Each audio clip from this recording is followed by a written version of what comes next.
historic Jerningham Avenue, Belmont, Port of Spain, making our way to Next Rise Recording Studio, where we are about to meet and greet a man who is destined to make a name for himself. I have a baseline locked up in my mind. Release it on my. Good day and thank you for joining us. I'm Simply Heather and you are watching Talking to the Stars. Today we bring to you a calypsonian, writer, producer, and the son of veteran calypsonian, the Mighty Shaadow. I'm talking about the Dread Wizard of Calypso, Sharlan Bailey. Welcome to the show, Sharlan. At what age did you start singing calypso and how did you get started? Well, first of all, I didn't know I sing calypso, you know. I always thought I just doing music and nobody tell me nothing. But music is something I've been doing since I know myself. I tried to write my first calypso at 8. I went to do the extempo thing, battle gypsy at 9. After this recently used this reminding me about that. Pick up the instruments. I mean that started all my life on the music. What was your intention for the art form when you became the Dread Wizard of Calypso? Well, the Dread Wizard name not really mine. It's a kind of inherited name from my father because he had a song by the same name where he said, the farmer dread and the baker dread. I drink dread milk and I eat dread bread. So I dread. I mean, the lyrics of the song kind of speak to me as, because I think the artist he was at that time when he composed the song, which was in the 70s, I connected the artist, so I just kind of inherited the name and decided, all right, for the presence. Because every time I go somewhere, it just remind me how much I remind him of him. So I guess the name just kind of falling. How do you prepare yourself for a successful carnival season? Being a writer and producer of several successful calypsonians and a cast member at Kaiser House Calypso 10. How do you do it? I really don't think I have a preparation time because I'm always involved in music, always do music 24 hours a day. The switch from writer to producer to musician to artist is just based upon what I do at the time, then I'll be that, you know. You are the co-founder and producer of Next Rise Recording Studio and Dread Wizard Production. Who and what motivated you to get started? Actually, I must give a big shout out to Omari Ashby of Kindred fame. He's the next half of Next Rise. But before we were business partners, he gave me a space in his studio. I was a session musician. I mean, he sees something. He never tell me what it is, but he sees something and he just give me an opportunity. And me as a producer is plenty Omari. How do you hope to develop the art form with such establishment? Well, I mean, with a studio, I have the power to influence the music, influence sound, you know. I mean, over the years, unknowingly, I developed a Sharlan Bailey brand where you could hear a song and way he write that, you know. But at the same time, too, and I don't really just stick to that style. I mean, because I could call a list of songs I write for other folks as well as myself that none of them resemble. You know, so I guess you should give me the space to be able to be creative, push it a little bit because I think calypso right now needs some of that. You know, we're stuck in a space and a box, someone needs to take the lead out. Compositions like The Legacy, The Last Call, Lands of the Demons, and just to name a few. How do you come up with such topics and ideas? Well, I really don't come up with ideas. I think songs just write itself for me, right? Because I have, like, one of these songs is just called The Last Call, which I wrote for Lady Adana. That was written in a half an hour.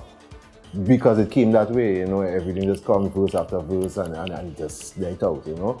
So I don't really come up with a song per se. Songs just write itself. From whatever source in the cosmos that songs that just be floating around, I just have a chord, I just tap in and it's coming. If you were not doing music, what was your next career of choice? Well, actually, I am doing music because the career choice failed. Sharlan Bailey wanted to be a sailor in the Coast Guard. I reached as far as the interview. I mean, whole life, this is what I wanted to do, reach as far as the interview, and it wasn't successful. and the guitar started calling me, hey boy, come boy, come here boy. Yeah. Sharlan, tell us, have you ever shared a stage with your father? And when was that? Not officially, but there was this one time in mass camp where he was called to perform on a show. And he was on stage doing his thing and he got into One Love. And this man started singing and then all of a sudden, of course, I'm like, Sharlan, come! And hand me the mic and said, take a boost. You know, and yeah, it was a moment. It wasn't that no official, it was a real small crowd, you know, but that's as much, yeah. Any new music in the making? Well, actually, I'm currently in process of doing an album because over the years, I've worked with a lot of people, I produce a lot of people, and never produced myself. And I guess too, part of the problem is because there was one point in time where Sharlan Bailey was a rap soul artist before Calypso. I mean, it went from the extempo, then it switched to the freestyle, the dancehall thing. Then I find my voice. Vincent said, I find that I can't be mimicking somebody who is not. So I end up finding the spoken word style, which is rap. So be more home now, and it become the thing I was doing for a while. And I mean, hence today I comment about it. Didn't know I do Calypso because the Calypso thing kind of just happened. In the sense that I didn't really try to set out to do a Calypso. It was just me exploring myself as a musician and as a composer. And, you know, so I think right now it's time where I now find a point where I could do these different styles because there are different versions of Sharlan. It has Sharlan spoken word style, it has Sharlan singing style, it has Sharlan. Yeah. So right now I don't understand what it is I want to do as an album. So I'm currently working on that right now. You forget Calypso in your blood, right? What's next for Sharlan Bailey? Well, if the future has something for me, I need to give it now. You understand? Because I know what the future holding, but I need to know because if it's something of value, I can do that right now. Bound to be a man told me I resemble my father bad. And all my movements and actions just remind him of my dad. But he also said that I not getting through. Your father face and the music, good luck for you.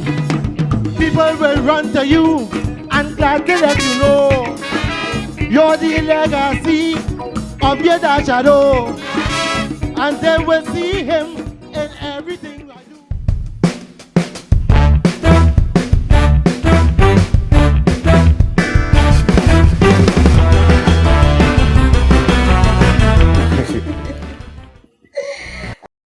It is now time for a quiz segment, your Zen in 10. So are you ready for this one? Mm-hmm. I think so. Other love beside music? More music. Your favorite color? That's how 5 red and black. Your favorite food? Hello, Italian. Favorite Calypso? Oh God, right? Too much, right? Anything spoiler though? It's a hard question because I fan of everybody. A place where you will call your Zen? Inside my head. Best advice given? From Brother Valentino. Early stages in Kaiser State where had a performance, tear up the stage, people clap, they call me back, encore and thing. And when I came up the stage, he was standing there and he watched me and tell me, I want to tell you that was a real bad performance. I love that performance. Not because they get an encore, you know. Because I wanted to remember, an encore don't mean it's a good performance. It means the song was entertaining, so they call it back. But your performance was a good performance. What brings you the greatest joy? Family, man. The person that influences you the most? God. What is the one thing that you can't live without? Well, I just call to them, family and God. Alright. Before we go, how can one contact you for bookings and social media? Alright, there's the Dread Wizard fan page, Facebook. Also the Twitter presence, same Dread Wizard. Anything Dread Wizard, social media, just type it in, you go see me there. Get me there. Well, Sharlan, thank you for allowing us to hang out with you and all the best in your Calypso career. It was a pleasure being here. You're most welcome and thank you. I have a baseline locked up in my mind. Release it on mankind, people won't stop whine. I'll do this industry damage, police soca kingdom hostage. So before everybody waste fly, put the EHS on standby, call a state of emergency or hand Next time on Talking to the Stars. Ever stay with a stick, 10 racks in my wrist and I stay with a stick, Mama say them prayers and it really work, but you won't be mad if I shoot first.